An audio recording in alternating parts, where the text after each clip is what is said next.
Antes que nada, muchas gracias por asistir. Gracias principalmente a nuestros estudiantes, a familias, ex estudiantes por estar aquí. Y pues bueno, vamos a empezar. Tenemos como el ponente anterior, tenemos un sesgo a presentar las cosas como ponencia. Entonces, nunca habíamos presentado un libro, a ver cómo nos sale, pero bueno, aquí se hará lo que se pueda.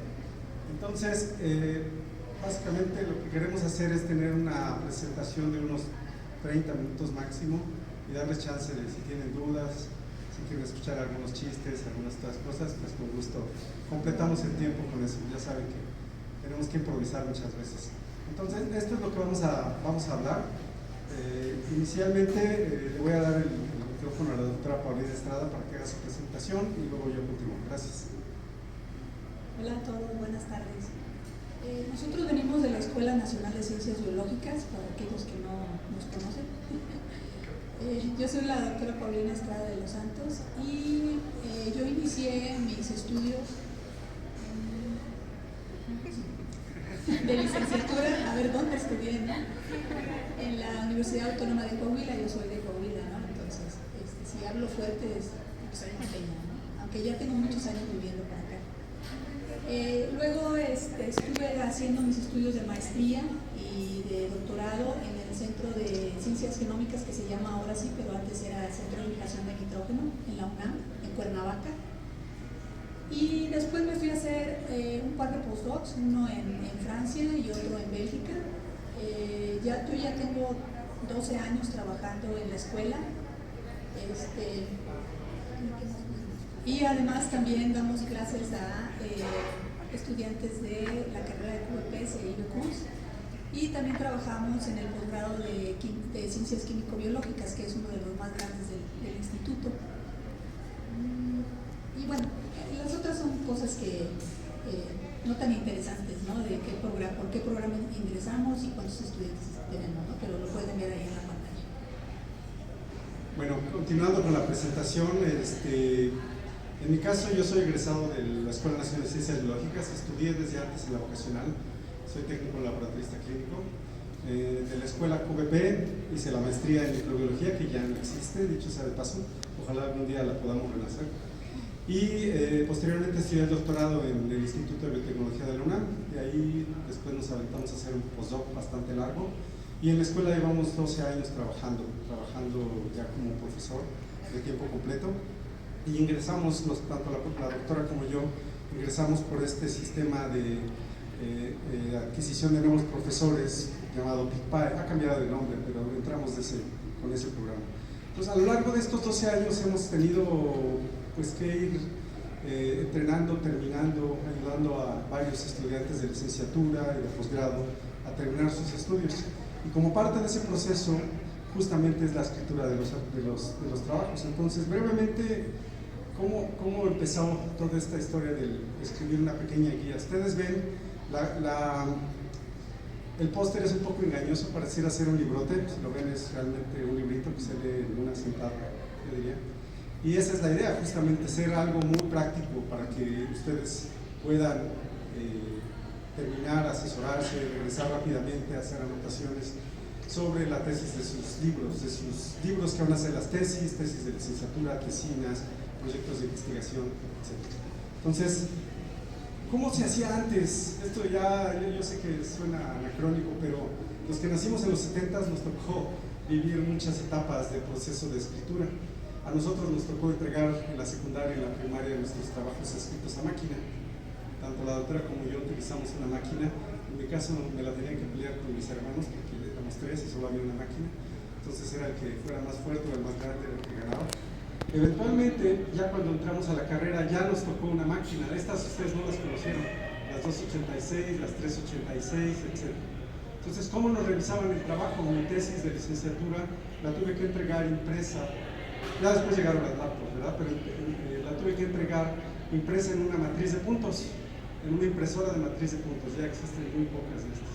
Entonces, ¿cómo era el proceso? El proceso era entregar este trabajo impreso y tu asesor generalmente te lo corregía. Es todavía entre los de nuestra generación mencionar que escurrían el rojo, porque se utilizaba muchas veces una tinta roja y te regresaban todo tachoneado, todo. Inmediatamente las anotaciones, correcciones, cambia este párrafo para acá, cambia esta oración para allá. Era todo algo muy interesante. Muchas veces se llegaba a decir que escurrían de tinta como si fuera sangre, ¿no? Entonces venían sangrados de correcciones esos escritos. Y fue así como empezamos a aprender. Así nos regresaban los escritos y así fue la primera parte de esta historia. ¿Qué pasó después en la actualidad? Bueno, en la actualidad ya no ocurre esto, es muy raro. Por ahí hay algunos profesores que todavía les gusta revisar, estoy viendo a una por aquí, enfrente, compañera de la academia, pero ya no se usa hacer esto. Normalmente lo que hacen es, nos envían su escrito por correo electrónico o en un formato digital y en este hacemos correcciones. Entonces, nos fuimos dando cuenta al inicio que muchas de las cosas que les decíamos se las teníamos que repetir. Llegaba el primer alumno, corregías algo. Llegaba el segundo alumno, tenías que volver a corregir lo mismo. Tercer alumno, cuarto alumno, todos había que corregirles lo mismo. Entonces empezamos a hacer una pequeña guía y pasárselas a nuestros estudiantes. A ver, si no viene con esto, mejor no lo entregues. Tiene que venir con estas anotaciones, con estas características. Y nos dimos cuenta que había una materia antes en el programa de QVP que se llamaba Proyecto de Investigación 1, 2 y 3, en donde junto con ellos podíamos ir llenando estos huecos, ir llenando el escrito y empezábamos desde, en el caso de la carrera de QVP, desde el octavo semestre, octavo, noveno y décimo. Esa materia dejó de existir y ahorita podemos abordar eso. Entonces, bueno, tú le corregías al alumno, pero aquí viene una tentación, por eso dice ahí las tentaciones.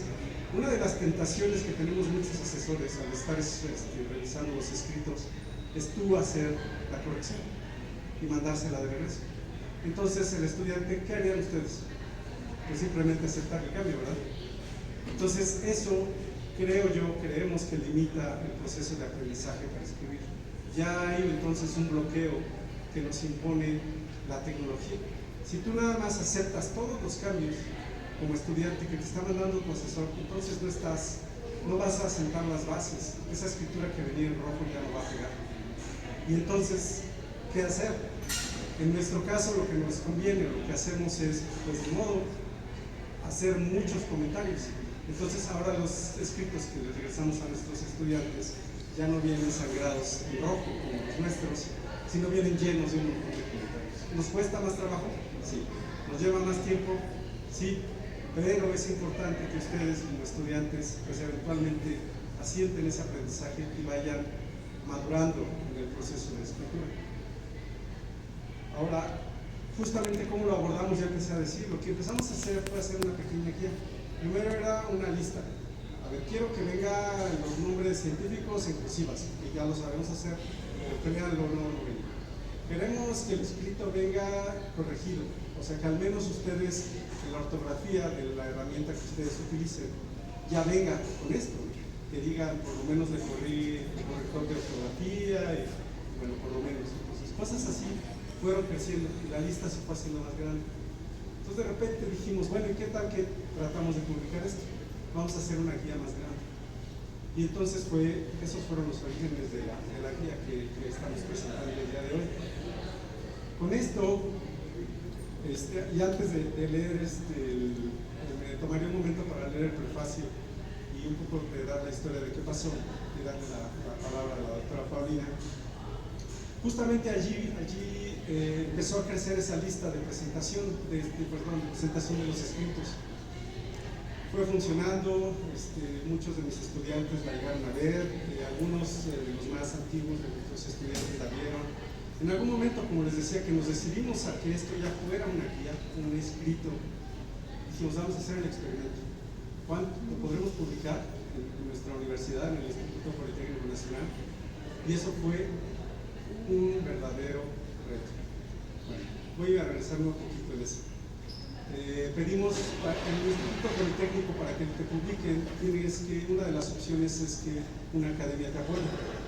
Como les decía, en ese momento la Academia de Proyecto de Investigación existía para los QVPs, que es a los que les damos, QVPs y IBECUS, para los que les damos clases, tanto la doctora como yo. Entonces nos acercamos a una profesora con la que la mayoría de mis estudiantes habían cursado, que fue la doctora Marta Moreno. A ella y a varios otros colegas les mandamos la primera versión, también a algunos estudiantes. Y entonces, en ese caso, algunos de ellos contestaron, y eso ya nos dio más ganas, ¿no?, de continuar. La doctora Marta Moreno, en su calidad de, no recuerdo si era presidenta de esa academia, dijo que era una muy buena idea y que con gusto su academia iba a apoyar. Entonces empezó todo el proceso. Y al igual que en cualquier tipo de escrito, la idea es que te lo revise alguien, te corrija, te lo regrese y hagamos lo que en la jerga de los escritores llaman un peloteo. Empezamos a pelotearnos el escrito, se lo manda, me lo regresa, aceptamos, no aceptamos algunas de las cosas que nos mencionan. Entonces, miren, afortunadamente por ahí viene llegando la doctora Marta y el doctor Bueno. Entonces, al final se logró tener una versión ya más completa. Tanto la doctora Paulina Estrada y yo estuvimos trabajando en esas versiones. Y ahora venía el apoyo de nuestras autoridades, en este caso de la Escuela Nacional de Ciencias Biológicas, las cuales estuvieron muy abiertas. Nos tocó ya en pandemia. Entonces, esta guía también fue un experimento de pandemia. Teniendo el tiempo en casa, se pudieron hacer varias de las correcciones y eventualmente solicitamos por correo electrónico el apoyo de la dirección a través de la subdirectora, que es la maestra Cervantes. Fue un proceso largo, no se crean. Había que pedir que hubiera una lectura por un ciego, en este caso alguien que nosotros no supiéramos, que no fuera la doctora Marta, y bueno, lo conseguimos. Para hacer la historia corta, enviamos todo el papeleo, ir a registrarlo al registro de autor, otra cosa que aprender.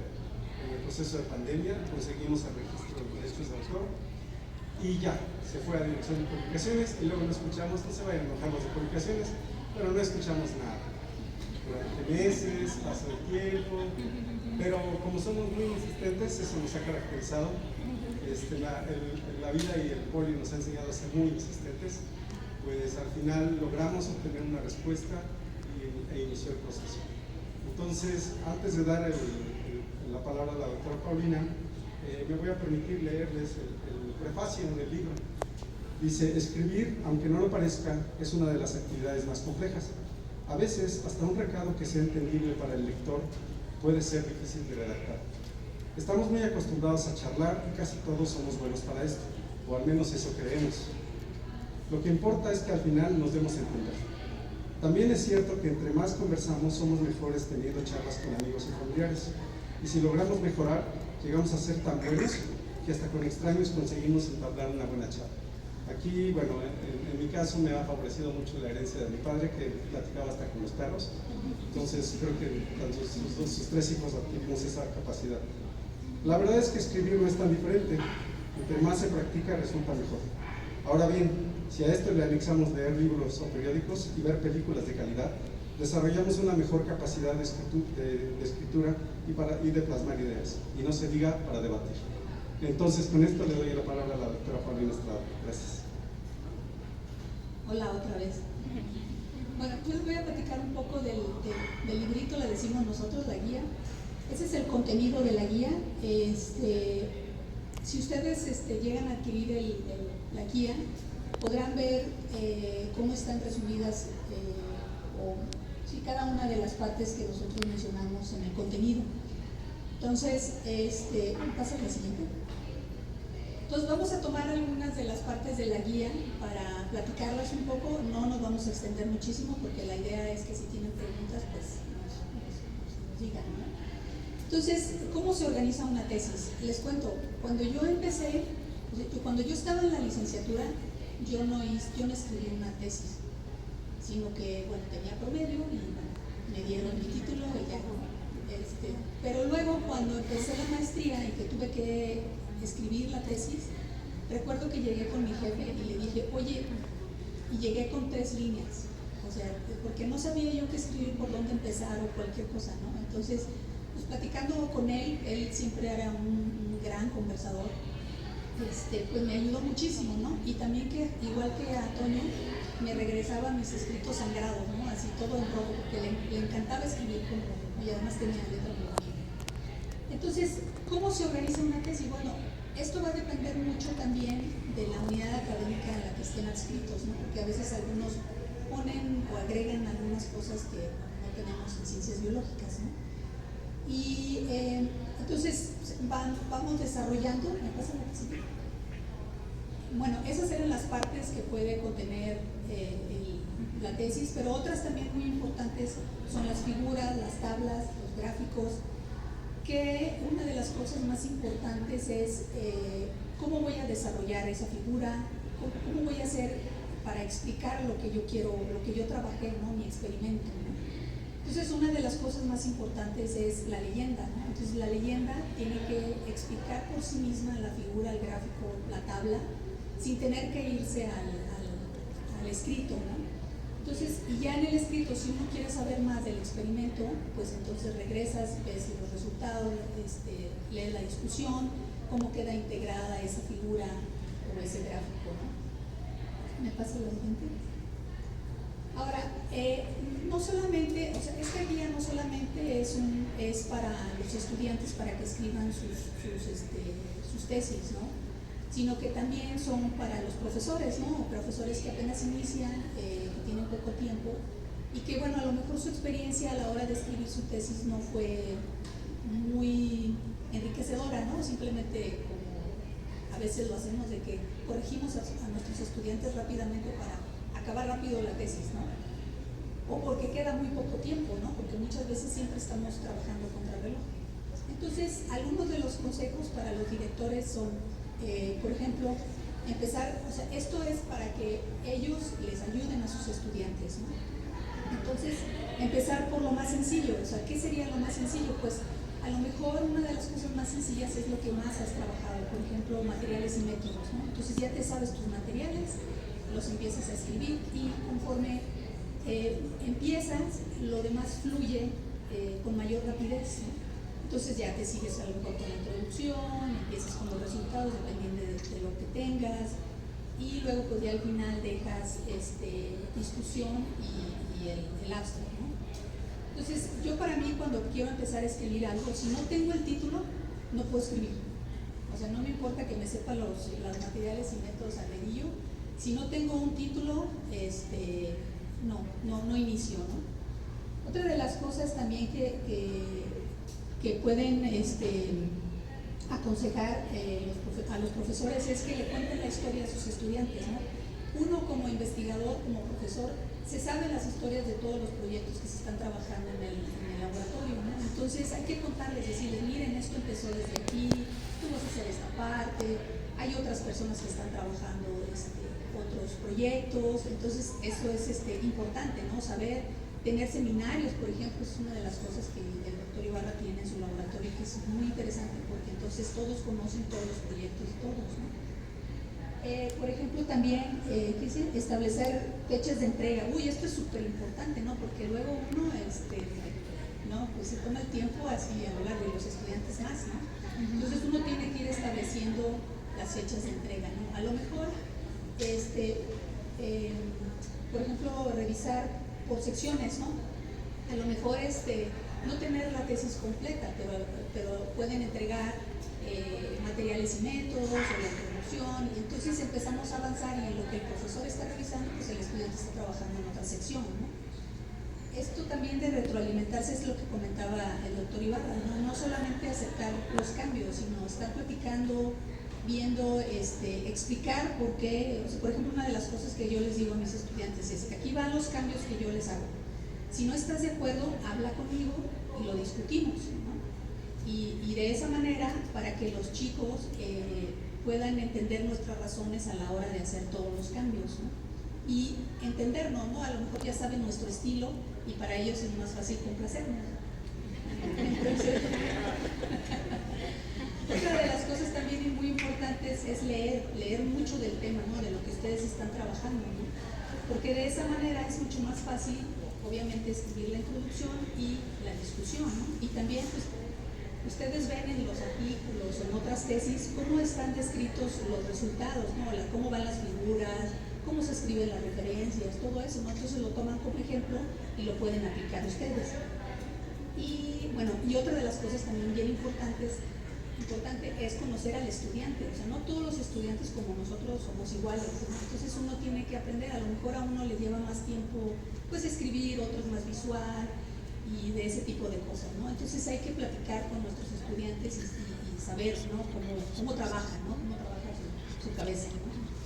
Ahora, otra de las cosas también, de últimos consejos que hay que tomar en cuenta es ¿dónde guardaste tu escrito? ¿Dónde lo tienes guardado? Me imagino que algunos de ellos que se vieron, algo les pasó, ¿no? Imagínense ustedes que vienen en el transporte público y bueno, pasa en esta ciudad, ¿no? Los asaltan. Y va, y se fue la computadora o el USB o alguna otra memoria, ¿no? Entonces, por eso es importante tenerlo guardado en algún sitio, ¿no? Y no solamente tener una copia, o sea, tener varias copias, ¿no? Entonces, ¿qué es lo que también pueden hacer? Hay varias aplicaciones que pueden utilizar para guardar sus escritos. Por ejemplo, está el Google Drive o el Dropbox. O de plano, si a ustedes no les interesa porque piensan que a lo mejor les pueden robar información en estos sitios porque están en la nube, pues simplemente en una memoria externa, ¿no? Entonces, pero no la pierdan, por favor, porque si no, tengan una siempre en casa. ¿Me pasa la siguiente?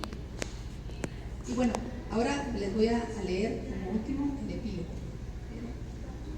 Finalmente, como puedes ver, hay muchas reglas y en muchos casos se debe de recurrir al asesor o tutor para varias cosas referentes al formato del texto.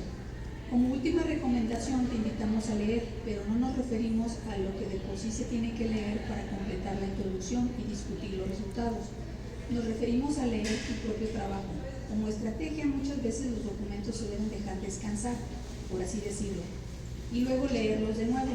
Esto, en otras palabras, quiere decir que una vez que se termine el escrito se guarda, se respalda, se cierra y el autor puede dedicarse a hacer otra cosa. Pasado un tiempo corto, digamos una noche o dos o hasta una semana, se vuelve a abrir el archivo y se vuelve a leer. Al hacer esto, seguramente el autor caerá en cuenta de que hay muchos errores de todo tipo, de dedo, ortográficos, gramaticales, incluso de que dices tú, ¿en serio yo escribí eso si no se entiende nada, no? Y ese descanso le permitirá detectarlos y corregirlos. La idea es darle varios descansos a un texto, aunque no siempre se puede. Siguiendo este simple consejo, verás que hay menos correcciones de parte de tu asesor y seguramente te lo agradecerá. Nosotros lo haríamos. Como dijimos al principio, la idea es hacer una presentación muy sencilla, igual que es la guía que estamos presentando hoy, para terminar nuestra parte y esperemos obtener alguna retroalimentación, comentarios, preguntas de ustedes.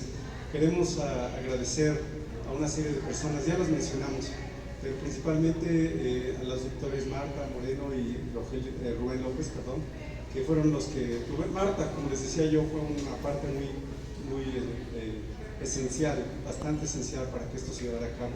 Cuando existía y ella daba la materia del proyecto de investigación, cabe decir, te voy a tener que balconear, Marta, que le invitamos a que estuviera aquí enfrente con nosotros, pero pues sí, no sé cómo se diga en colombiano, pero lo quiso. Entonces, desactivos decimos en México, pero bueno, también dentro de mis estudiantes de aquel entonces, tampoco voy a balconear a nadie, pero algunos de los que sí le dieron algún seguimiento cuando les mandé la primera versión, no van a creer que no metí a todos, pero bueno, fue el que ahora es el doctor Edwin. También queremos agradecer a la dirección, a la dirección de publicaciones del Politécnico, en este caso al licenciado Raúl Silva, que es la cabeza de ese departamento. ¿Perdón? Raimundo. Ay, caramba, ya me equivoqué, Raimundo, perdón. A la licenciada Erika Solís Castro, que ella fue la correctora, ella fue nuestra correctora, estuvimos en contacto, muchísimas gracias, licenciada. Fue ir y venir, ella nos hizo recomendaciones, nos recomendó también ya varios libros, que son como del triple de esto, habrá que leerlos, para también, esperemos haya una segunda edición y mejorar sobre cómo escribir textos. A la licenciada Aida Olivares por la parte de formación, que es conformar el escrito, darle una estructura. A la licenciada Nancy Hernández, que hizo el diseño de portada. A nosotros, ¿qué les podemos decir? Cuando es como artículos, como las tesis de ustedes, ya que las vemos en nuestras manos, pues es como cuando nace algo, ¿no? Es el nacimiento tanto un estudiante, un artículo, un proyecto que te logran dar. Todo eso, al menos a nosotros, nos da mucha emoción. Y pues verlo cuando fuimos a firmar las galeras, que nos llevamos un ratote, porque es todo un proceso, hubo correcciones de último minuto. Todo eso nos dio mucha emoción. Entonces, también a la licenciada María Verónica Silva y a la licenciada Tania Figueroa por su ayuda en todo esto. Y también queremos agradecer a nuestros colaboradores, varios de ellos aquí. Muchas gracias, César Lulú. También vemos a varios aquí, y nuestros estudiantes, los actuales y los pasados, porque justamente pues son la motivación para tratar de hacer este tipo de escritos, de sacar adelante, tener la paciencia de ustedes, de nosotros, para que esos escritos vayan mejorando y llegar a algo. ¿Cuál es ese algo? Pues tener justamente una tesina, una tesis, un proyecto de investigación, un artículo de investigación que nos ayude a seguir moviéndonos en esta escalera académica en la que nos hemos metido desde que entramos a la universidad, en este caso al Politécnico. Y sin más, quisiéramos agradecerles a todos por su presencia, de verdad nos da mucho gusto verlos, familiares, colaboradores y amigos, y pues dejamos abierto a preguntas y comentarios. Muchas gracias. Antes de empezar, un